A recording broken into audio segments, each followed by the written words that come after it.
soo magacaabay madaxweyne ku-xigeenka dowlad goboleedka Jubbaland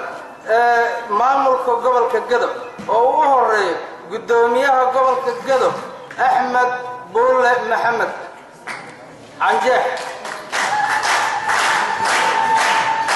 gudoomiye ku-xigeenka koowaad Cabdurrahmaan Cabdullaahi Aadan Bakaal kooka ayuu ku magac yahay waa gudoomiye ku-xigeenka koowaad amniga iyo siyaasadda gudoomiye ku-xigeenka labaad waa Maxamed Xuseen Isaaq Alqaadi waa taqaana waa ninka xadarada badnaa wuxuu fariisintiisa haday tahay degmada Baardheer waa gudoomiye ku-xigeenka labaad iyo arrimaha dhaqaalaha afar Xasan Sheekh Cilmi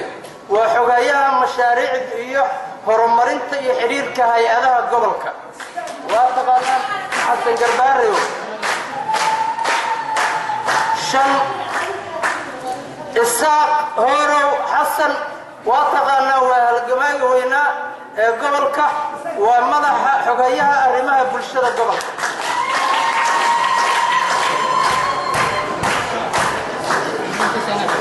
anigoo Nuur Sayaxareed afayeenka maamulka gobolka Nuur Daahir Maxamed Nuur Koofi ninka la yiraahdo waa taqaanaan xogayaha dhaqan celinta maleesiyaadka iyo tababarada